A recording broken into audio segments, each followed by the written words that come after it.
Texas beats Arizona State in a thriller that just happens to be the best game so far in the college football playoff. Yep. Go look at the scores. I'll go over those in just a second. But congratulations to Texas. Congratulations to Arizona State.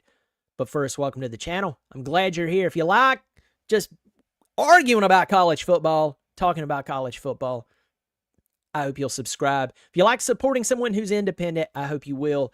Hit that subscribe button. It is free. I do appreciate it. A bunch of you have already done it. My channel is young, just crossed 7,000 subscribers. So appreciate everyone who's done that, and hopefully you will too if you haven't. So let's talk about college football.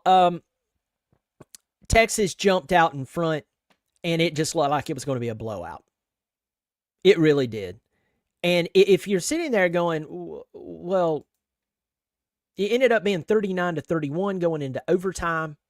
Yeah, it did. But if you didn't pay attention to yesterday's game, at one time, it was 17-3. It was 17-3 at halftime, and Texas scored really fast in the first quarter. So Arizona State hits field goal. They're up 3-0. Then two quick touchdowns. I mean, fast. By Texas, and you're like, here we go. They hit a field goal. They go in 17-3. The third quarter was kind of weird. Texas didn't score. Arizona State gets 5 points. Yes, there was a safety. That was kind of a funny one. And then Arizona State ties up the sucker. Could have almost won it. Some missed field goals by Texas kicker at the end. And it had a crazy finish. It had a really good finish. It got to the part of overtime where both teams had to go for a two-point conversion.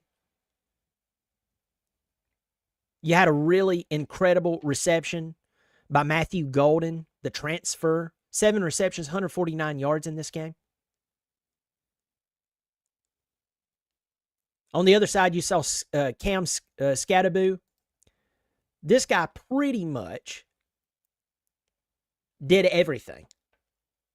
And when I say do everything, he threw a touchdown. Yes, folks, he's the running back. He threw a touchdown in this game. He ran the ball 30 times for 143 yards as well, and 2 touchdowns.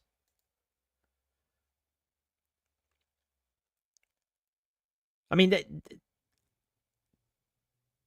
the guy did a little bit of everything. This guy transferred in from Sacramento State? An FCS school. One of the good stories of college football. He finishes the season with 293 carries, 1,711 yards, 21 touchdowns, averages 5.8 per carry. He's 5'11", 215 plus, low center of gravity. His calf muscles, they're about as big as my head. Guy can run through you.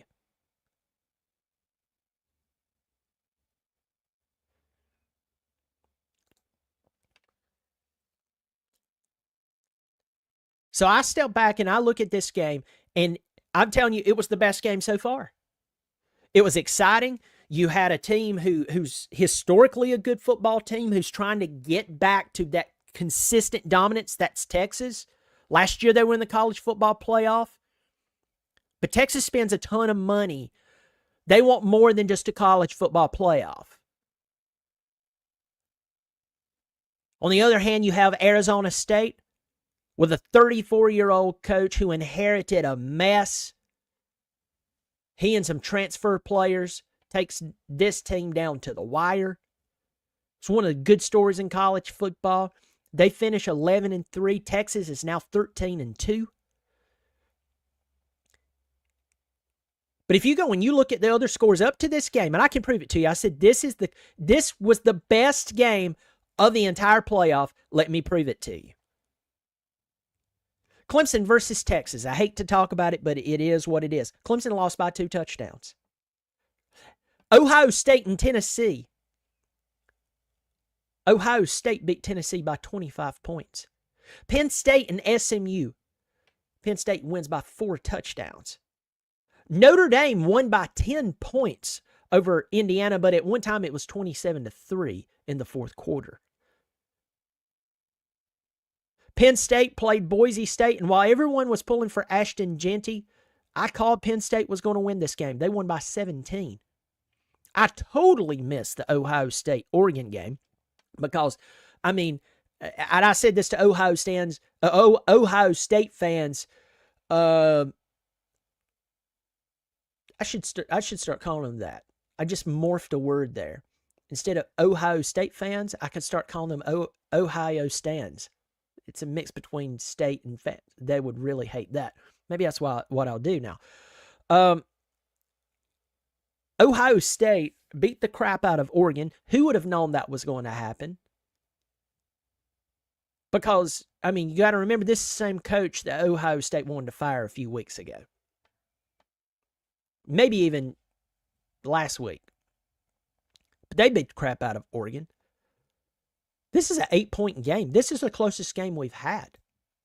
So, at this time,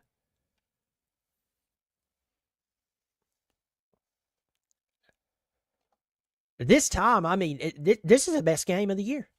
Or not the year, the college football playoff.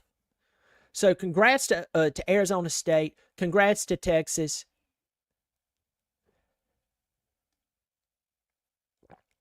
We will see what happens to Texas. They have to play Ohio State, and right now, Ohio State looks like a machine.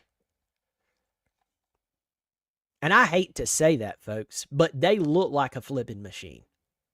They look like the most dominant team in America right now. And you're like, oh, I don't like Ohio State. Remember, I talk about this openly. What I want and who I like versus reality can be two totally different things, and that's where people mess up when they're making their picks. When they're making their picks, that's where they mess up. Sometimes that's where I mess up.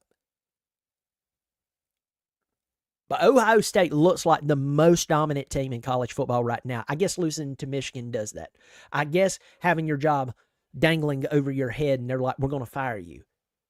We put too much money into this. Remember, some of y'all have forgot that. If you pay a lot of money for something, they appreciate when you've won in the past, but they're still paying you that money in hopes that you'll continue to win in the future. Us Clemson fans don't get that. We get guilted really, really, really bad for expecting anything. Well, folks, y'all take care of yourself. And I may do a pregame for this Georgia Notre Dame game coming up. Also, some Wes was officially let go. I may do that. They're talking about Tim Banks from Tennessee coming on at Clemson. We will see. But folks, y'all take care of yourself. Y'all be good, and as always, go Tigers.